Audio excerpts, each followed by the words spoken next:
Om Sadashiva Samarambam Shankaracharya Madhyamam Asmadacharya Paryantam Vande Guru Paramparam Ishvaro Guratmeti Multibeda Vibhagine Vyomabda Vyapta Dehaya Dakshinamurtaye Namaha Sabhavedanta Sedanta Gocharam Tamagocharam Govindam Paramanandam Satguru Pranatoshmaham Om Shanti Namastê. Então nós estamos no capítulo 13, arquivo versos 5 a 8, né, Marcelo? É, Nós estamos vendo agora nessa parte, no início dessa última etapa do Gita, né? Última parte, né? Do Gita, que é mais do que nunca fundamentada nas declarações de identidade entre o Atma do Jiva e o Atma de Ishvara, cuja natureza é Nirguna Atma, que é Brahma Atma. Então, este capítulo inicia com uma suposta questão apresentada por Arjuna, porque em alguns livros do Gita não consta esta questão, mas em outros livros me parece que Shankaracharya inseriu essa questão para tornar o início desse capítulo 13 mais compreensível, né? Arjuna coloca uma questão apresentando mais uma vez diversos termos técnicos cujo sinônimo, cujo significado é muito simples, né? Um é diversos modos de você se referir àquilo que é matéria barra energia, e a outra são outros termos técnicos sânscritos que se referem ao quê? Ao espírito ou à consciência, existência, a única realidade. Então, nós estamos lidando aqui, nesta passagem, nós vimos, né, nas aulas anteriores, inclusive na última, que é um tema mais fundamental, mais importante, mais essencial, que é a discriminação entre aquilo que é a realidade e aquilo que é uma mera projeção aparente, aquilo que é o espírito e aquilo que é a matéria.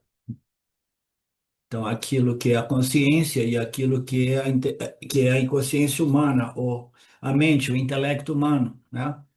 Então, esta discriminação é a discriminação que liberta. E para que ela seja bem-sucedida, naturalmente, nós precisamos estar preparados, né? Então, o Arjuna inicia, né, no nosso livro aqui, fazendo uma pergunta sobre esses termos aqui que fundamentalmente significam matéria, kshetra, e energia, kshetraya, né? Matéria e espírito, matéria e consciência, ok? A gente tem que lembrar que matéria e energia são ambas matérias com, com frequências de energias distintas, tá? Então, ele deu essa rápida elaboração, né, no final dos versos anteriores, versos 2 ou 3, né? E agora ele prometeu que ele ia elaborar um pouco mais. E, naturalmente, o Krishna elaborou muito sobre Kshetra, né? Kshetra ele elaborou muito como aquilo que é simplesmente matéria, que não é real, que é tudo aquilo que pode ser objetivado, né? Sujeito ao tempo, sujeito ao espaço, aquilo que pode ser observado, aquilo que vive no âmbito da causalidade, causa e efeito, causa e efeito. Então, ele foi elaborando tudo aquilo que nós conhecemos como Mitya, que é matéria e energia, é um fenômeno que ocorre dentro do âmbito de Satya, que nada mais é do que a consciência, né? Então, essa consciência não é parte, produto ou propriedade de Kshetra, que é a matéria, mundo material, né? A gente tem que compreender esse mundo material de modo mais prático possível, tá? Porque existe sim uma realidade. E essa realidade nós dizemos que é a consciência. Embora a mente não seja consciência, a mente é aquilo por causa de que nós experimentamos, a consciência é aquilo por causa de que nós experimentamos a mente. Que todos nós temos uma perspectiva, principalmente se ela for estimulada, a gente tem uma perspectiva objetiva daquilo que nós chamamos a minha mente, né? Então, nós estamos vendo aqui que no mundo físico material, tudo existe dentro do âmbito da causalidade, tá? Então, a consciência é livre e independente da causalidade. Kshetranya é simplesmente uma causa sem causa, ou ela não causa realmente essas projeções dos gunas, como nós sabemos, é um poder inerente à Maya, que digamos assim, né, eu gosto de explicar isso como se existisse uma fronteira, uma linha invisível entre a realidade e a não realidade, entre Satya e Mithya, né? Então, abaixo desta linha existe a primeira modificação que ocorre dentro do âmbito da consciência, porque nada escapa à consciência. Então, essa primeira modificação é chamada de quê? Prakriti ou Maya, tá? Que é a semente desta energia primordial a partir do qual as três gunas se desenvolvem, tá? Então, nós temos tudo isso originado desta semente potencial do mundo físico, material e energético, tá? Então, qual é a diferença entre Kshetran, Kshetranya? Consciência e matéria, né? Tudo existe no âmbito da consciência. A consciência é simplesmente um sem o segundo e ela é um todo sem partes, né? Ela é simplesmente, por isso, Ananda completa, inteira, porque não existe limites ou fronteiras. E esta consciência ela é livre de qualquer modificação. Então, a primeira modificação que ocorre dentro da consciência é Maya ou Prakriti. Agora, esta modificação não é uma modificação real, é uma modificação aparente. É isso que a gente precisa compreender. Tudo que existe somente é a consciência. E eu sou a consciência, eu não sou a mente, não sou o corpo, eu vejo o corpo objetivamente, eu vejo a mente objetivamente, quando posso, quando consigo, né? Mas eu tenho já elementos suficientes para saber que eu não sou a mente, porque eu consigo aqui e ali objetivar a minha mente, né? Então, tudo isso ocorre no âmbito da consciência. Então, esta modificação que ocorre no âmbito da consciência, é que a primeira dualidade existente é a consciência e Maya, Prakriti, tá? Que é a semente das três energias, semente de tudo aquilo que vai ser descrito daqui para frente, tá? Então, do ponto de vista prático, a gente precisa compreender isso.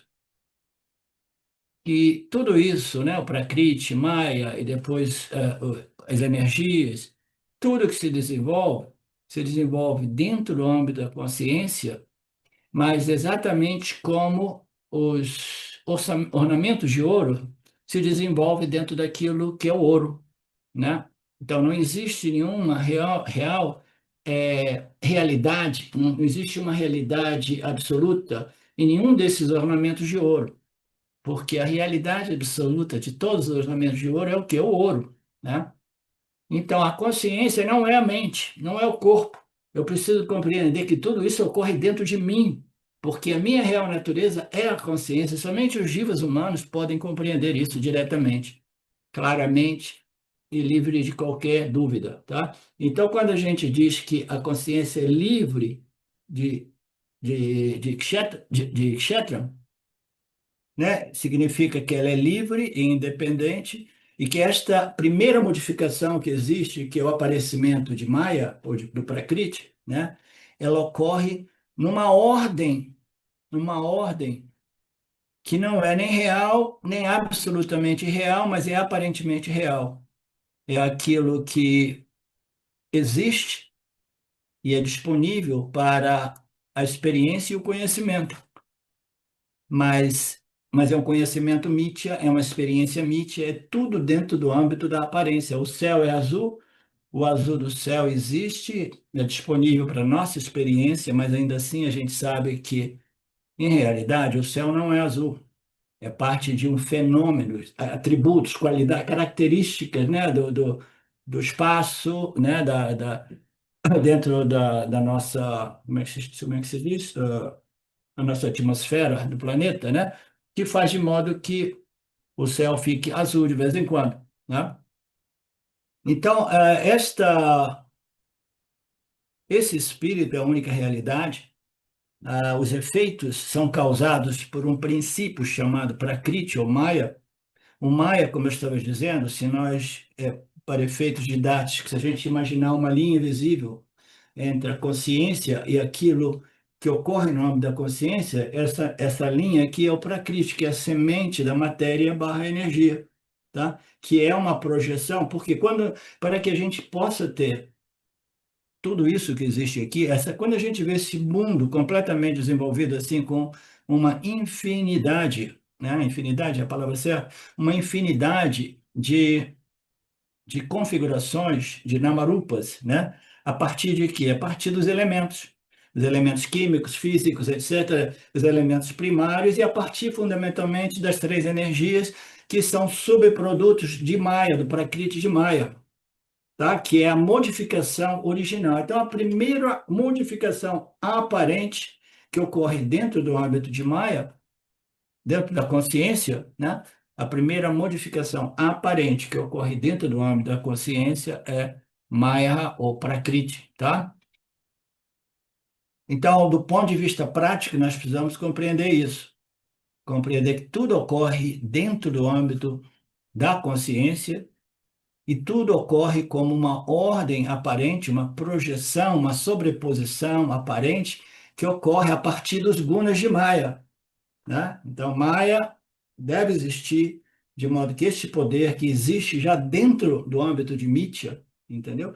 Ele vai desenvolver as três energias, a partir das três energias, o desenvolvimento de todas as configurações que nós vamos ver de modo mais técnico aqui, elas se desenvolvem para produzirem no final o quê?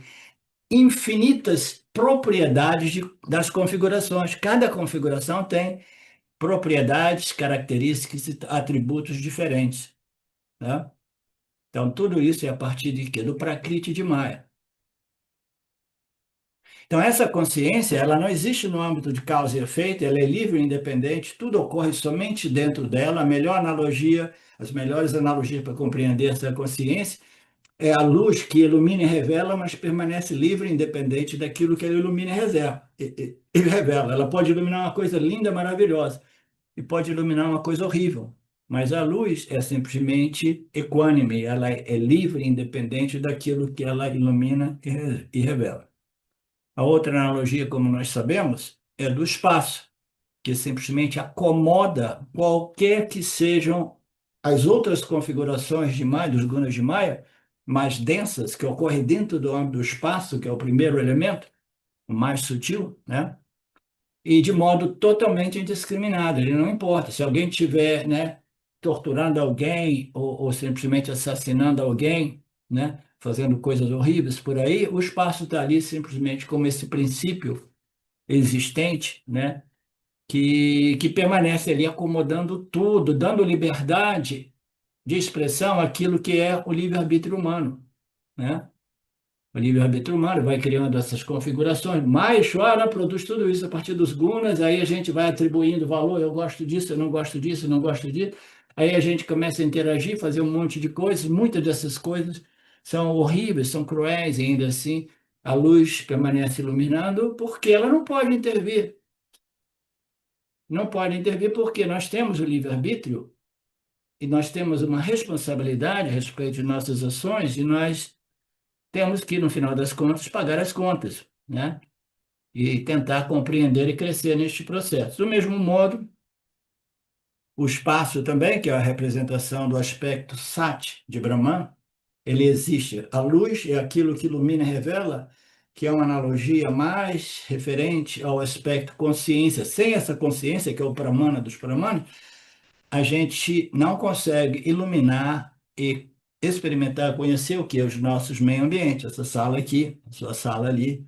Então, nós temos este pramana. Pramana é um meio através do qual eu ilumino o meu campo, eu experimento e conheço. Então, nós temos a luz como um grande representante daquilo que é a consciência, sem a qual nós não conseguimos nem mesmo iluminar, experimentar e conhecer aquilo que existe no nosso meio ambiente, né? Então, nós temos dois símbolos do ser. Um é o espaço, que se refere ao aspecto Sat, porque o espaço ele não tem aquele aspecto de revelar como o iluminador, né? O iluminador. Você vê que no Vedanta, principalmente no Patchadasa, em outro, e que é extraído de alguns Upanishads, a consciência é apresentada como aquilo que ilumina, né? O grande iluminador, e que ela aparece, né, refletida na mente do indivíduo, né, como, né, a nível microcosmo, aquele princípio que ilumina e revela e transaciona no seu meio ambiente, né? Então, nós temos essas duas analogias que são muito importantes, né? E por que que eu estou falando isso? Porque aquilo que é essa consciência, né, é totalmente fora deste processo causa e efeito, né? E ela vai ser descrita indiretamente, porque o Krishna aqui, ele vai descrever o que é Shastra, né? Shastra, que é a matéria e a energia, sem elaborar ainda o que é o espírito, que é esta consciência, tá?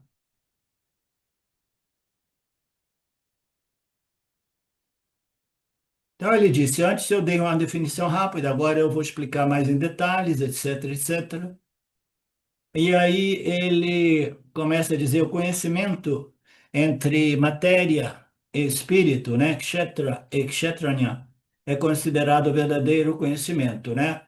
Então eu editei essa passagem que o conhecimento entre Sati e Mitya, entre o ser e o não ser, o Atma e o Anatma, né? A consciência e a matéria, você precisa saber os dois para quê? Para conseguir realmente discernir, discriminar, determinar o que é Satya e o que é Mithya, o que é qual dos dois é real, qual dos dois é uma mera aparência, né? E acima de tudo reivindicar com qual daqueles dois princípios eu me identifico como, né? Então, o conhecimento verdadeiro, o conhecimento completo, é o conhecimento de Kshetra e Kshetranya. É considerado por Krishna o verdadeiro conhecimento que liberta, né? Todas as outras disciplinas de conhecimento não valem realmente. Todas as disciplinas de conhecimento científico servem em determinados propósitos práticos, mas não resolvem a problemática do samsara, a problemática do jiva. No verso 5, isto foi ensinado pelos sábios de modos diversos, através de diversos hinos védicos, etc. E principalmente foi ensinado através das declarações upanishádicas e foi bem apuradas que revelam a natureza do espírito de Brahman, de Kshetranya. Kshetranya. Portanto, este é o tópico mais importante, nos ensinos do autoconhecimento. Por quê? Então, o que eu quero enfatizar aqui é isso. O Vedanta diz que somente é possível esse autoconhecimento na medida que a gente faz uma análise muito profunda daquilo que é Satya, daquilo que é Mithya, daquilo que é real e daquilo que é uma projeção, uma sobreposição que ocorre dentro da realidade. E para isso, né, nós precisamos de compreender o que é Mithya. A maior parte dos ensinamentos do Vedanta se referem ao quê? A estudarmos, né, até que a gente determine claramente o que é Mithya, o que é matéria, o que é espírito, né? O que é matéria, o que é energia sutil, o que é energias even mais sutis. Então, o mundo nada mais é do que matéria e energia, e a gente precisa de compreender isso. E essa é a parte mais difícil, né? Porque existem energias que são extremamente sutis, né? Existem kshetras, né? Que são tão sutis que a gente pensa que esteja, né, acima dessa linha invisível entre realidade e realidade aparente. Não. O fato de ser invisível né? Não faz disso uma coisa, algo real, como, né? Isso é satya, entendeu? Eu sinto um amor assim no meu coração que está explodindo, uma compaixão, uma empatia. Isso só pode ser realidade porque eu ouvi dizer que Deus é amor. Não. Isso não é realidade, tá? Isso é simplesmente um estado mental, emocional, uma experiência, né, de um estado, e um estado é um objeto, é matéria sutil, tá? E eu estou experimentando aquilo como um objeto de experiência, e esta compaixão, este amor assim todo pervasivo não é a realidade, tá? Porque a realidade é a luz que ilumina e revela sem sentir nada, sem experimentar nada, tá? Sem se modificar, e o estado de amor, né, de empatia, de compaixão é um estado sempre em modificação. Daqui a pouco o amor vira ódio, como a gente sabe, né? Então, nada disso é real. E a gente precisa simplesmente fazer disso o nosso Nididhyasana, porque a escritura, no final das contas, ela tem pouco o que dizer a respeito de Sati, a única realidade, né? E no final das contas, a gente recebe essas declarações de identidade, né, como Aham Brahmasmi, e a gente diz, tudo bem, por que que você não me disse isso antes, né? Se eu dissesse no início, você não ia fazer nada disso, entendeu? Porque você não compreenderia, né, que você pensa que você é o corpo, mente, sentidos. A sua realidade é Aham, corpo, mente, sentidos, Sansmi. E eu vivo a partir desta realidade aparente, deste equívoco de identidade, né? Então, como é que a gente vai permitir que o discípulo, que o estudante, esteja bem estabelecido em Brahman como Brahman, expondo tudo aquilo que é Kshetra? Tudo aquilo, né, com o que o discípulo se identificou, e agora, navegando nesses círculos espirituais, ele quer achar a realidade e ele vai simplesmente transferindo esses aspectos do mundo Mithya, essas energias mais sutis, tais quais, né, estados de samadhi, isso, estados emocionais, vai pensar, isso é realidade, isso que eu sou. Não, se qualquer coisa que você esteja objetificando, e que seja sujeito a modificação constante, aquilo não é real, aquilo só é kshetra, num nível mais sutil, não é um objeto tangível como isso, né? Mas ainda assim não é um objeto, né? Menos tangível, mas ainda assim um objeto do kshetra, né? Eu sou o princípio consciente, essa testemunha consciente, e eu preciso saber o que é o kshetra, o que é matéria e energia, de modo que eu possa resolver essa confusão. O Vedanta, o processo de autoconhecimento, nada mais é do que você desenvolver um conhecimento do que é Mithya. Isso leva mais tempo, tá? Porque no início a gente quer imediatamente falar, eu descobri o que que é Sati, o que que é? Eu estou vivendo num estado, isso é Sati. Não, isso não é Sati, tá? Já passou? Você está falando daquele estado como algo do passado? Então não é Satya. Satya é aquilo que está sempre presente, sem jamais se modificar, tá? Então, o trabalho mais importante, mais difícil para o discípulo é compreender esta ordem aparente como uma ordem sobreposta através dos gunas de Maya, que não nos oferecem a paz, a tranquilidade, a segurança e a libertação, transformação que nós estamos buscando. Você precisa realmente entender o que é matéria e energia e não fazer confusão entre aquilo e a consciência, aquilo e o espírito. Ok.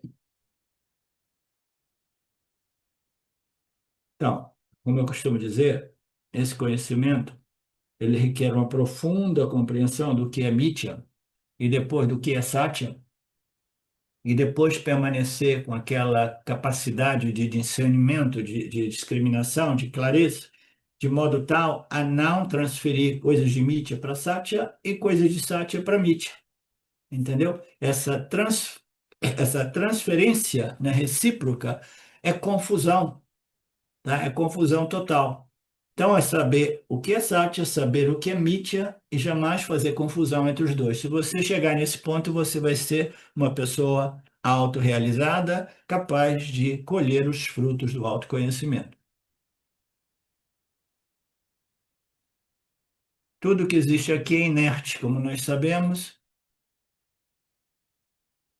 Todas as obras espirituais falam sobre isso. A ciência tenta explorar o que talvez seja a consciência, mas elas buscam isso no âmbito do kshetra, no âmbito da matéria, dos fenômenos, né, dos objetos sutis.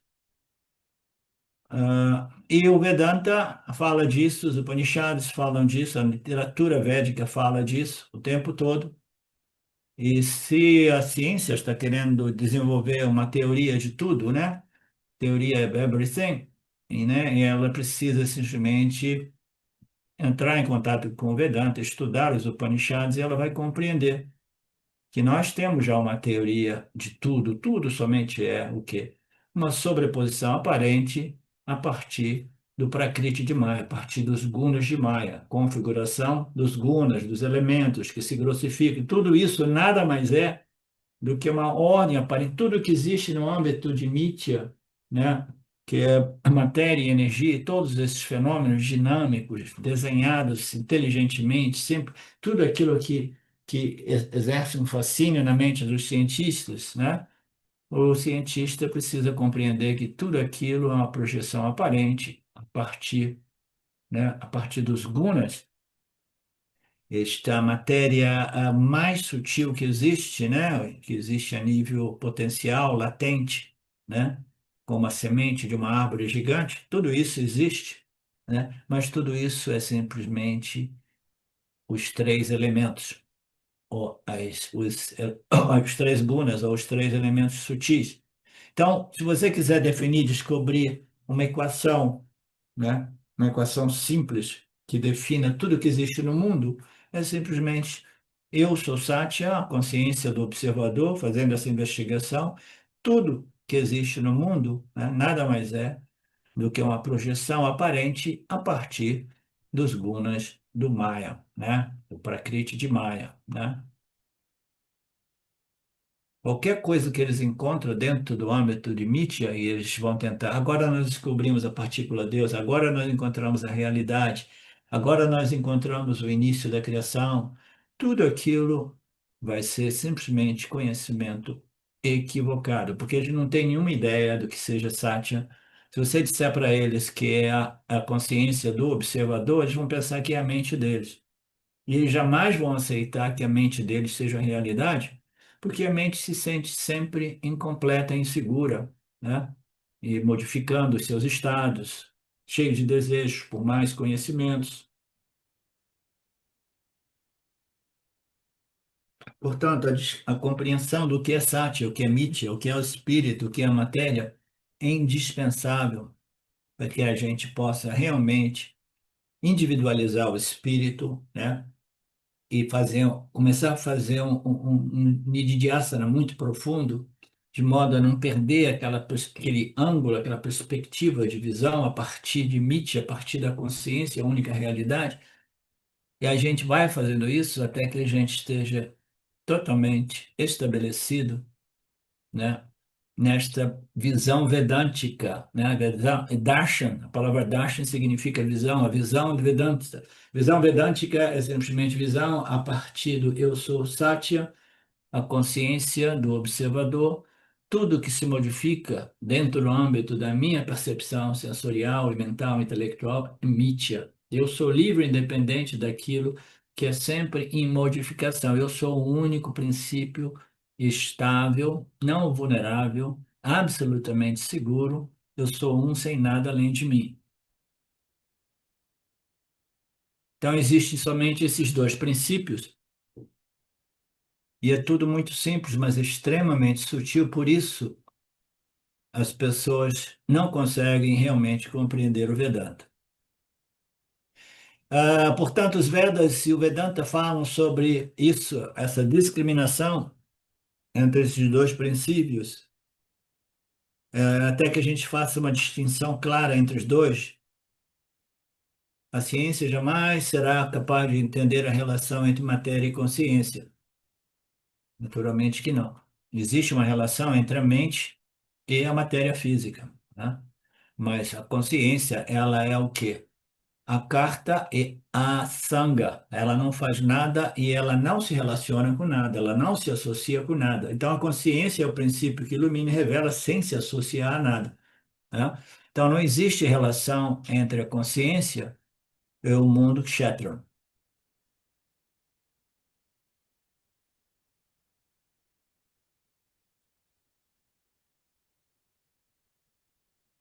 O fato é que a relação, essa relação, suposta relação entre a consciência e a matéria, permanece um mistério eterno para qualquer ramo da ciência.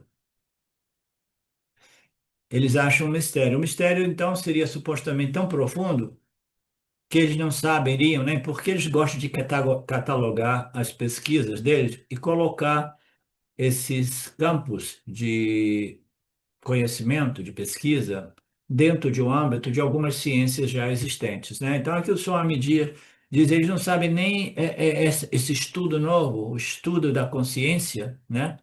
Eles pensam que a consciência seja a mente.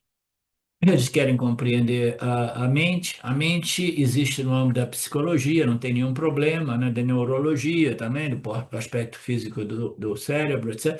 Mas a consciência, aquilo que eles estão querendo compreender, essa luz que existe, eles não saberiam nem aonde, qual ramo da ciência enquadrar esse estudo. Esse é um estudo científico, esse é um estudo espiritual revelado pelos Upanishads, que não se enquadra a nenhum ramo da ciência. Mas Vedanta sabe, e ele faz a distinção entre matéria e consciência, e faz esse trabalho em todas as escrituras mais importantes, não só aquelas védicas, mas outros círculos ou filosofias espirituais. Então, a equação é muito simples. A consciência, que é aquilo que eu sou, é sati, a realidade. A matéria é mítya, é simplesmente uma realidade aparente, né? E o que é mais importante é você saber o que é Satya e saber o que é Mithya. Saber que existem dois princípios operando, espírito e matéria, é importantíssimo. E depois você precisa de se definir. Como eu costumo dizer, o ser humano, este que brilha com a consciência, né, assim por dizer, refletida, né? Então, essa consciência humana, essa mente humana, antes dela ser uma mente, a gente precisaria tentar definir o que é a mente, né? Porque a consciência humana, ela nada mais é do que o aham. O aham é simplesmente é mais bem ilustrado. Existem dois modos de a gente tentar compreender didaticamente no Vedanta, né? Os textos nossos apresentam dois modos. Um deles é como o corpo sutil sendo um aparato refletor, né? Então, este corpo sutil, assim por dizer, ele vai refletir a consciência original que pervade tudo, né? Eu costumo brincando, eu digo assim, a consciência ela pervade tudo, mas ela tem um fascínio pelos corpos sutis que sempre que ela pervade uns corpos sutis, ela brilha, tá? Então ela brilha ou ela se reflete. Eu gosto mais do brilho, tá? Então ela brilha e ela brilha no caso dos seres humanos, dos vivos humanos, como o quê? Aham. Aham nada mais é do que eu sou, eu existo. Este é o brilho que ocorre no âmbito, né, da mente do jiva humano. Ela é autoconsciente, significa que ela existe e sabe que existe, né? Eu sou e eu sei que eu sou. Eu existo e eu sei que eu existo, né? Então, esta consciência humana, né, ela precisa, no final das contas, se definir. Eu costumo dizer que esse Aham, ele se encontra numa situação muito difícil. Primeiro porque ele chega aqui com um saco cheio de vasanas, todas elas fundadas no Aham, corpo, mente e asmi, tá? Aí ele começa a crescer, começa a desenvolver uma mente já mais, né, pronta para processar todas aquelas vasanas, as suas tendências, o seu material, né, mental, espiritual, mental, emocional, psicológico. Então, quando ele já tem uma mente pronta, começar a processar esse karma, processar essas vasanas, ele inevitavelmente ele veio com essa tendência, né, que eu sou o corpo-mente, na idade 3, 4, o meio ambiente em torno vai consolidar aquela ignorância básica. Mas, fundamentalmente, o que é esta consciência humana? O que é este aham? O que é esta consciência refletida, que é um outro tipo de analogia, tá? O que é? É o aham. É o aham. Eu sou, eu existo. O que é a mente? A mente é aham, eu sou isso e aquilo.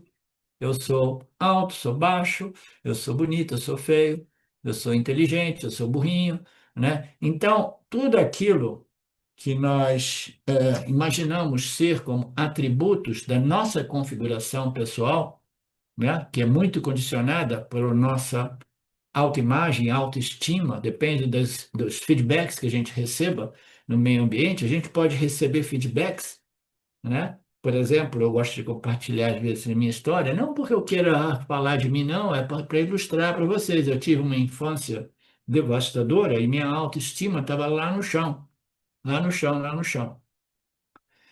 E eu achava que eu tinha diversos problemas, entre outros problemas, eu parecia ser meio burrinho, né? Meio burrinho.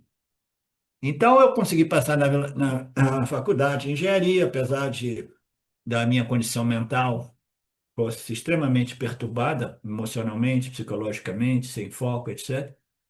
E eu fui passando. Depois, quando eu fui fazer o meu primeiro estágio, eles fizeram um teste, né, lá na Standard Electric, na companhia de telefonia, e o gerente daquele setor era o marido de uma pessoa que eu tinha trabalhado junto num outro estágio anterior. Ela me indicou, vai lá, fala com meu marido na Standard Electric. E eu fiz aquilo ali, e aí o resultado do teste foi interessante, que era um teste, não era um teste técnico, era mais psicotécnico, eu não lembro bem como é que se chamava aquilo.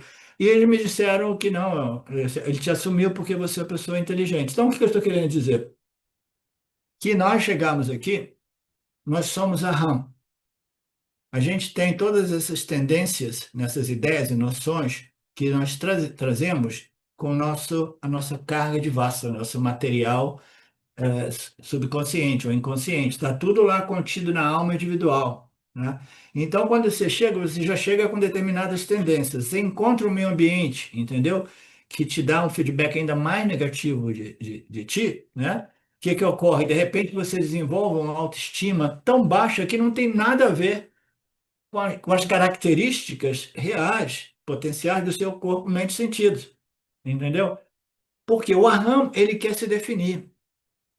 Se ele não tiver um apoio do meio ambiente, entendeu? Não é nem dizer você é o máximo, mas não é dizer você é o mínimo. Uma condição ideal seria os pais dizer, olha, você é o espírito, você é a consciência, né? E você é simplesmente além de todos os pares opostos. Explicar um pouquinho, você não é isso nem aquilo, babá, você é simplesmente essa luz. De modo simples, isso que pode ser explicado.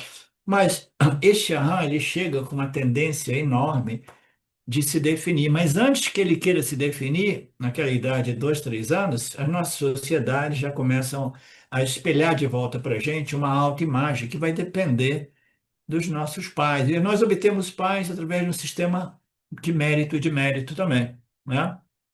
Então, essa consciência é o aham. E a mente é o quê? A mente, eu sou feio, eu sou bonito, eu sou burro, eu sou inteligente, eu sou alto, eu sou baixo, né? Eu sou isso, eu sou aquilo. Então, esse aham e tudo aquilo através do qual me defino, tudo aquilo através do qual me defino é a mente, né? Todas as noções, os conceitos, as emoções e sentimentos que vêm, né, associados com cada uma dessas ideias e noções que eu tenho a respeito do mundo e a respeito de mim mesmo, né? Então, isso aí é a mente. E é isso tudo vai deixando impressões. Aí a gente tem um sistema de quê? De memórias. Isso é a mente. Então, a mente é um material extremamente inerte. Um campo de dados de memórias, como na inteligência artificial é fácil a gente compreender. Um centro que tem todas as datas, né, de memória, impressões de tudo aquilo que a gente viveu e mais algumas impressões inconscientes de vidas passadas, né? Então nós temos o nosso centro emocional é o modo qual nós nos sentimos, né? em relação a nós mesmos, em relação às nossas interações com o mundo. Então, tudo isso é a mente, mas o aham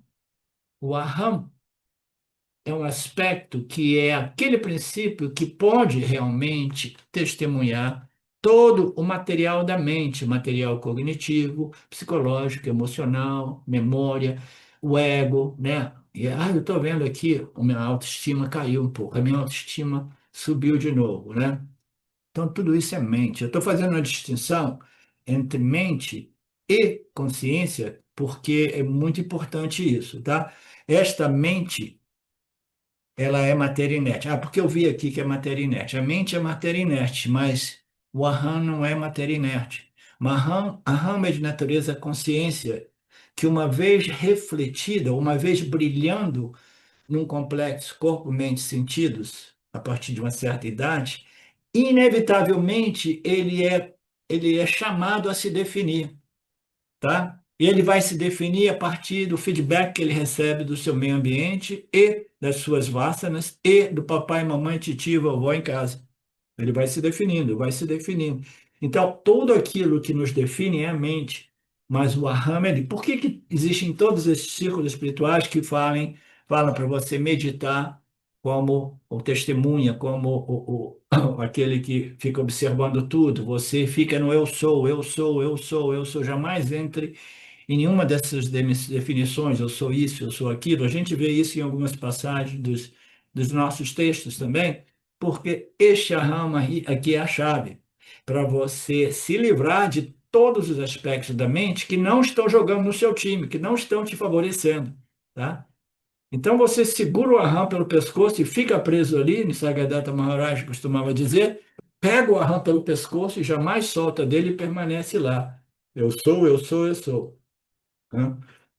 Então, se você fizer isso, você vai purificar este brilho que ocorre na consciência, e uma vez você purifique isso, você não pode pensar que o aham é a real identidade sua, este aham, porque ainda assim ele é um brilho que ocorre naquilo que é a sua real natureza. Ocorre dentro do âmbito de um complexo corpo, mente, sentidos, que ocorre dentro do âmbito daquilo que é a real consciência, que é a consciência universal, a consciência original. Então, este aham, ele se purifica através de diversos métodos, sendo o Karma Yoga o método mais natural, né? Este aham, ele vai purificando, e chega um ponto que ele fala: agora eu estou fortificado, eu estou fortalecido, eu estou purificado, refinado, e agora eu quero me redefinir, eu quero realmente revisar, reexaminar o meu senso de identidade. Eu me identifiquei com um monte de coisas desse mundo, Shetron, e agora eu ouvi dizer que uma vez que minha mente esteja purificada, né, de modo que eu já não esteja sendo vítima dessas noções que são esses elementos mentais, emocionais, psicológicos e noções intelectuais, baixa estima, entre outros, autoestima também é um problema, né? Agora que eu mais ou menos criei uma separação e eu sei que o aham é a primeira manifestação que ocorre no âmbito de Mitya, né, da consciência que brilha, da consciência refletida, agora este Aham precisa se redefinir, se definir devidamente sob a luz das declarações dos Upanishads. Aí nós começamos um processo vedântico, Upanishad, mas para isso o quê? A gente precisa saber tudo aquilo que nós não somos, para que no final a gente possa abraçar com convicção aquilo que nós somos, né? Eu sou a consciência.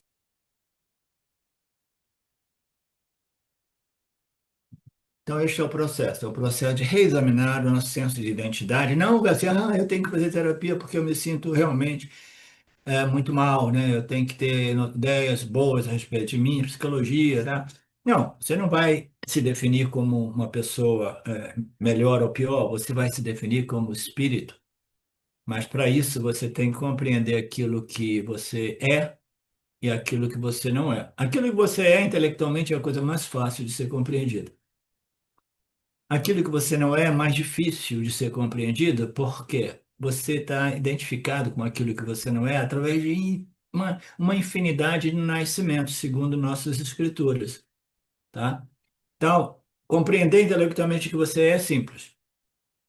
Compreender o que você não é relativamente simples, porque todo mundo sabe, se é um objeto, se eu posso objetivar, se eu posso conhecer, se eu posso experimentar, se modifica sempre, né? Se aparece e desaparece. Então, intelectualmente também é fácil, né? Mas como nós vivemos através de muitos nascimentos sempre identificados com aquilo que nós não somos, o Kshetram, né? Então, isso requer, a maior parte do trabalho é isso, é compreender e realmente dizer net, net, net, net, net. Eu não sou isso, eu também não sou isso. Tudo aquilo que ocorre, que eu conheço e experimento, não é o que eu sou, tá? Eu sou o princípio real. Tudo isso é matéria mítica, é matéria irreal. Tudo isso é muito bem visto, muito bem elaborado nas nossas escrituras, nos Brahma Sutras também, nas declarações upanishádicas finais que revelam a sua natureza em Brahman como Brahman. O Brahma Sutra é uma literatura escrita por Vyasacharya. Todas as análises lógicas foram apresentadas. Por quê? O intelecto ele se identificou com o corpo-mente, né? Aham, corpo-mente, sentidos, asmi, sempre foi identificado com tudo isso, né? E ele acredita que, logicamente, aquela identificação é bem fundamentada, é bem estruturada, né? Então, o intelecto fala assim, não, eu tenho diversos conceitos, ou análises, ou mecanismos, ou compreensões lógicas que me definem como corpo-mente mortal, corpo-mente limitado. Como é que eu vou romper com essa identificação lógica, tá? Aí o Vedanta diz, você tem certeza que essas análises que permitiram a você esta identificação lógica bem sustentada com o corpo, mente e sentido, seja realmente impecavelmente lógica? Então vem aqui, entre no processo vedântico com nós e nesse processo nós vamos revelar para você que essas lógicas que sustentam a sua identificação no aham, corpo, mente, sentido, mim, são ilógicas. Vedanta nada mais é do que isso. E o quê? E tem que ser feito no intelecto, porque o intelecto, a nível subconsciente, está sustentando o aham, corpo, mente, asmi. Então, nós temos que estudar o Vedanta, fazendo um estudo não meramente acadêmico, como algumas pessoas fazem, mas realmente processando, né, digerindo tudo isso, de todo modo que a gente pode desconstruir esta lógica equivocada que sustenta o aham, corpo, mente, asmi. Eu só posso fazer isso através da lógica, porque é a lógica que me está sustentando na ignorância e no sofrimento do samsara. Eu preciso de uma lógica que possa desconstruir aquilo que é ilógico, mas que eu assumi que é lógico. Por quê? Efeito manada. O mundo inteiro acredita que eu sou o corpo, mente, sentido, totalmente limitado, né? Infinito, inadequado, etc, etc. E tudo isso é normalizado. A doença nos dias de hoje é extremamente normalizada. Estão normalizando tudo cada vez mais, mas essa ignorância é absolutamente normalizada. O Vedanta diz, olha, essa ignorância não é realmente uma lógica adequada e precisa e válida. Ela é cheia de falácias e nós precisamos desconstruir essa ignorância através da lógica dos Upanishads. Vocês compreendem? Você compreende, Márcia, porque é um processo gradual, sem possibilidade de atalhos? Você compreende, Betânia?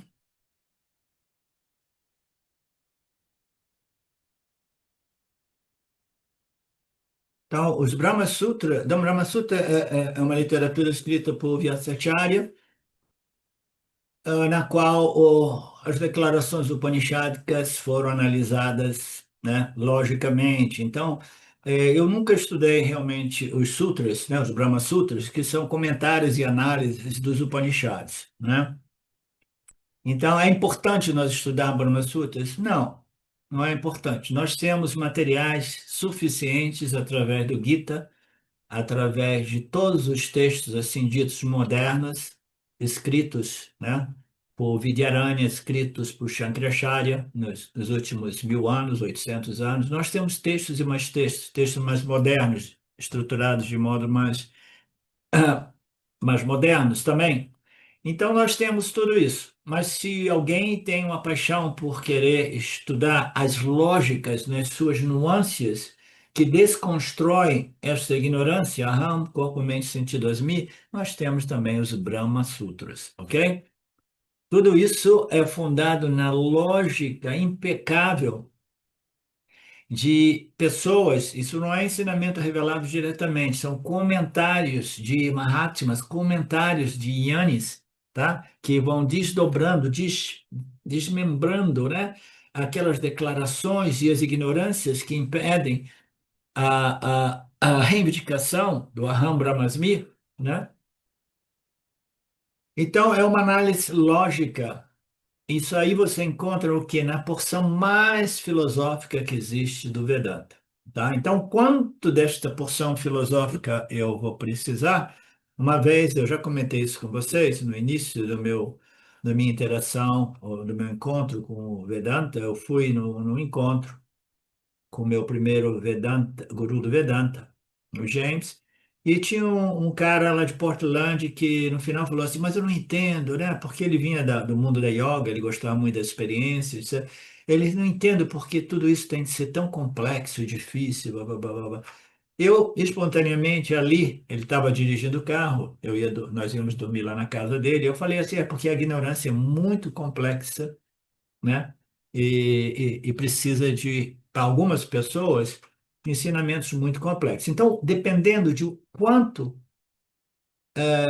complexo nós sejamos, o quanto difícil seja para nós aceitarmos, né, as declarações finais upanishádicas com as lógicas apresentadas através dos nossos textos, através do Gita, e através do Upanishads. Então, se você for uma pessoa realmente difícil, que vai questionar tudo, que vai encontrar obstáculos atrás de obstáculos, por quê? Porque você vai encontrar falácias aqui e ali nos textos do Vedanta, nos textos dos Upanishads, aí você vai precisar entrar nos Brahma Sutras, porque ali tudo aquilo vai ser revelado e você um dia talvez esteja satisfeito. Não, agora realmente os Brahma Sutras desconstruíram todas as minhas dúvidas e questões, porque eu ainda estava encontrando falácias e defeitos aqui e ali, algumas coisas, ou vaguezas. Então, a gente não necessariamente precisa entrar em nada disso, mas se alguém for uma dessas pessoas, precisa então talvez entrar nesta parte, nessa porção mais filosófica que existe dos Vedas, que são os Brahma Sutras escritos por Yanis, que, né, aqueles caras que não, eu quero, né, desdobrar ainda mais tudo isso, eu quero comentar, eu quero analisar essa ignorância, eu quero analisar essa ignorância e mostrar o porquê, né, dessas declarações upanishádicas e a precisão impecável dessas. Então, isso depende de cada um de nós, né? E como eu disse, uma vez eu abri um livro do Brahma Sutra, e às vezes é uma filosofia tão árida que eu falei assim, não, isso aqui é muito árido, é muito seco, é muito filosofia pura, entendeu? Mas já há quem goste de tudo isso.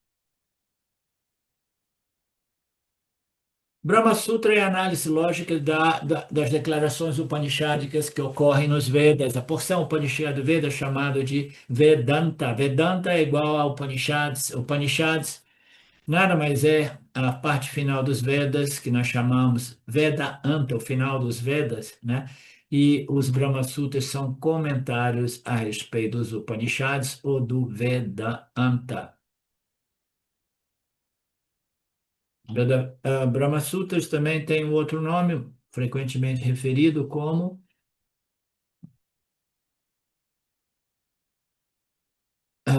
Vedanga Sutrami. Eles estão chamando de sutras porque estão na forma de breves declarações em cápsulas, chamadas aforismos, ok? Então, sutra significa aforismos.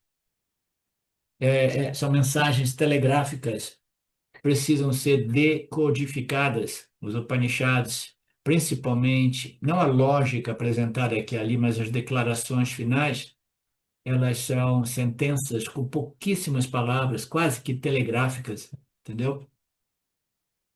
Muito sucinto, muito curtinho, né? Que precisa ser decifrado.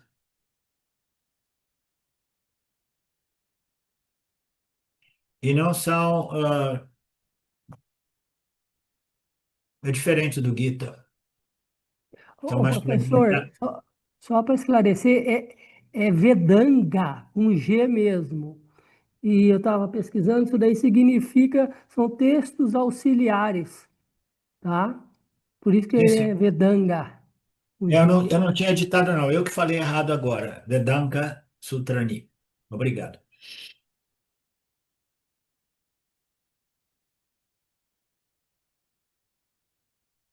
Ok.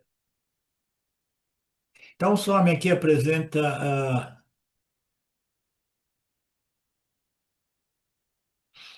algumas passagens dessas declarações dos sutras, né? Que fala aquilo é Brahman, do qual são derivados o nascimento, sustentação e dissolução desse universo. Este é o sutra, né? Brahman é a origem de tudo, né? A partir do qual são derivados os gunas e os nascimentos de todas as configurações. A gente tem que saber que, né, o universo material inerte também ele nasce e depois ele morre e é destruído, né?